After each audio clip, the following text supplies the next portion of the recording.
untuk firman Tuhan akan saya share pada malam hari ini.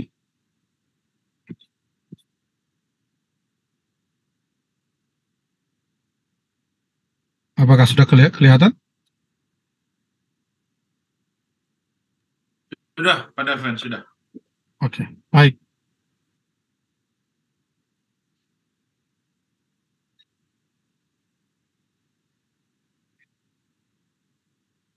Baik, tema hari ketiga, ya, tema utamanya adalah kembali ke altar.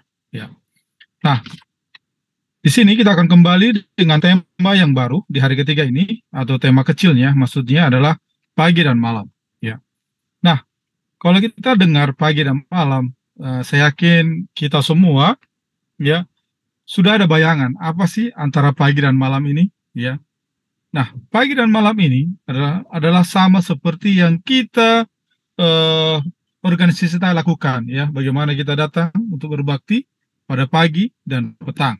Nah, dan juga ceritanya juga ini akan diambil dari perjalanan bangsa Israel, ya. Perjalanan bangsa Israel, bagaimana ketika mereka keluar dari Mesir. Nah, apa yang mereka lakukan tentang pagi dan malam ini atau petang ini, ya.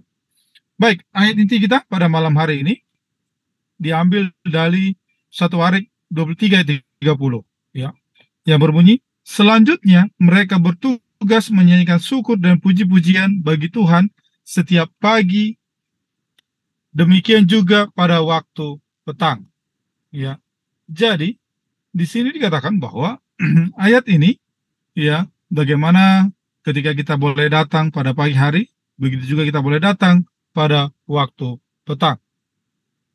Nah, setelah kita melihat bagaimana kita untuk datang kepada Tuhan pada waktu pagi dan petang, bagaimana sih kita harus datang kepada Allah pada saat pagi dan petang?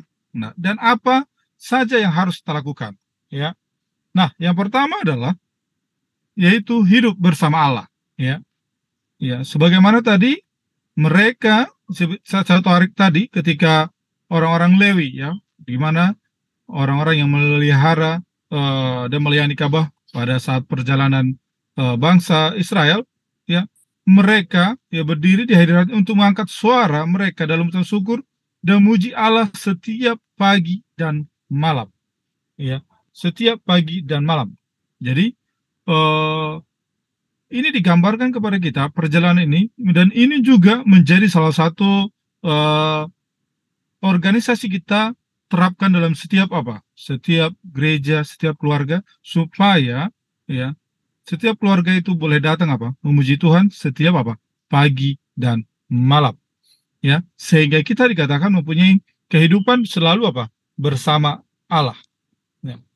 Kemudian berikutnya kita akan melihat bagaimana menjadi pagi dan malam itu, atau pagi dan petang itu, ya, ini menjadi rutinitas, ya, rutinitas. Begitu juga ketika bangsa Israel, ya, ketika mereka diawali pagi hari dikatakan mereka datang kepada Tuhan, ya. Kemudian pada malam hari juga mereka datang kepada Tuhan. Supaya ya, supaya maksudnya adalah supaya Tuhan diam di tengah-tengah mereka, ya, supaya Tuhan juga hidup di tengah-tengah kita, ya, supaya Tuhan benar-benar hidup di tengah-tengah kita, sehingga dengan kita mempunyai rutinitas, ya, sebelum rutinitas pagi satu hari kita awali dengan memuji Tuhan, kemudian ya kita punya kekuatan untuk berjalan bersama Tuhan, dan kemudian kita bersyukur di malam hari bagaimana Tuhan sudah benar-benar bersama kita sepanjang hari. Kemudian ini bagaimana juga bangsa Israel pada saat itu, ya, mereka ya membuat suatu tempat kudus, ya. Maksudnya adalah di sini mereka membangun mesbah, ya, membangun mesbah di tengah-tengah mereka untuk boleh mereka datang untuk kepada Tuhan, ya. Nah, tujuannya adalah supaya Tuhan itu selalu hadir di tengah-tengah seluruh bangsa itu. Begitu juga dengan kita pada saat ini.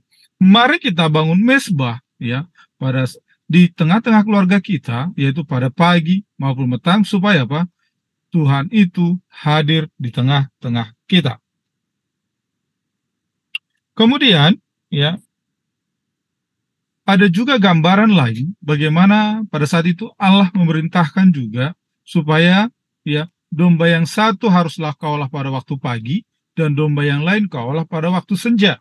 Ya, ini adalah pada saat itu korban bakaran yang dilakukan pada apa? Pada saat pagi dan juga pada saat petang. Ya, jadi Tuhan benar-benar teratur mengatur bagaimana cara penyembahan kepada Tuhan. Ya, dan juga kepada kita diperintahkan pada saat ini, ya mari kita olah waktu kita, ya, mari kita bagi waktu kita untuk datang kepada Tuhan pada waktu pagi maupun pada waktu senja atau malam hari, ya.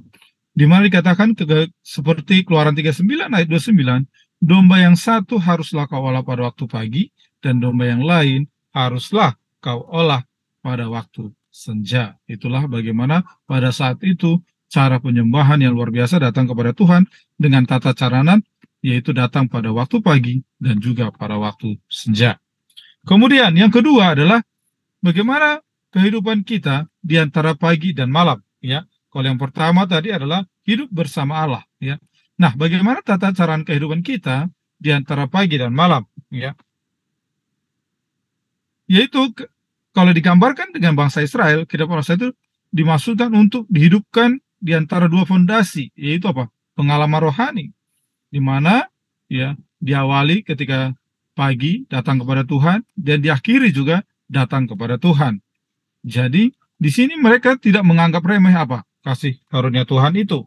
Jadi semua ya ketika dia kehidupan kita dari pagi dan sampai malam ini seperti mungkin juga seperti kita kebaktian pada malam hari ini, kita akhiri dengan apa? Datang kepada Tuhan.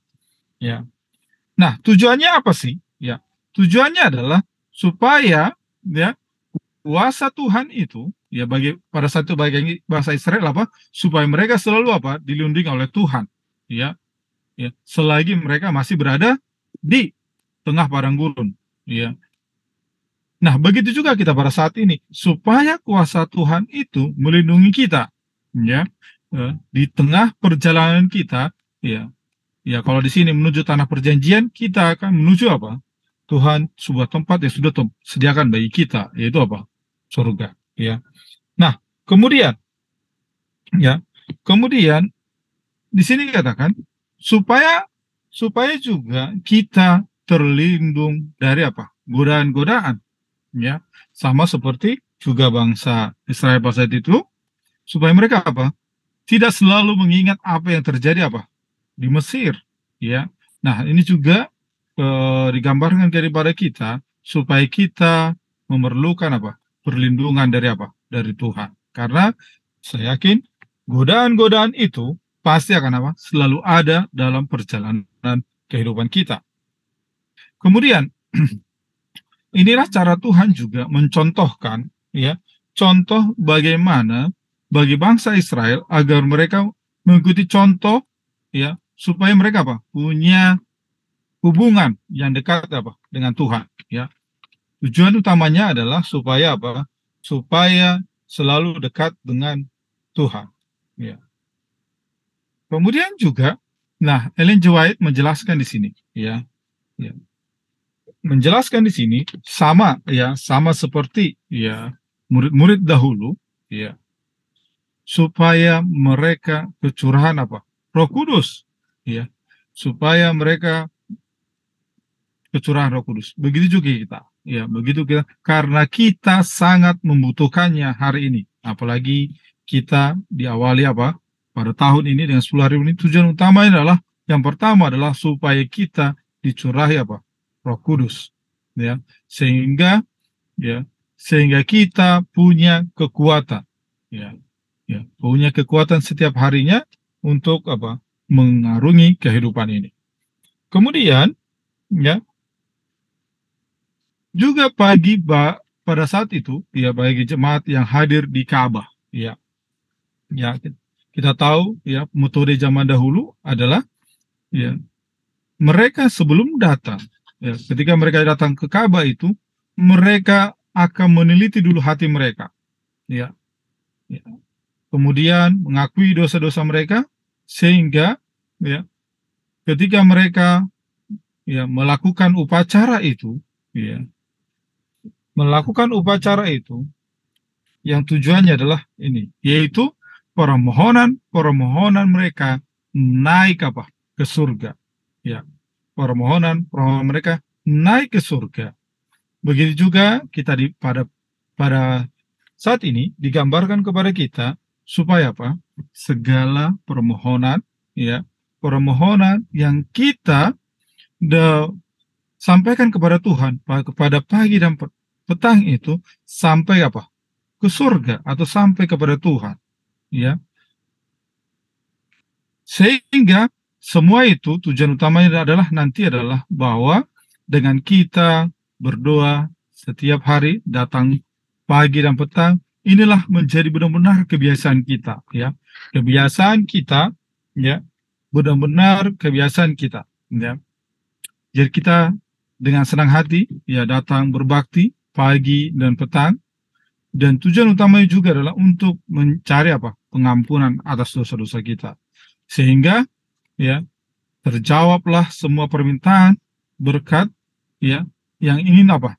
Tuhan sampaikan kepada kita, ya. Jadi saatnya kepada kita sekarang, ya. Di sini kita diminta komitmen, ya. Sebelum saya akhiri di sini sampaikan bahwa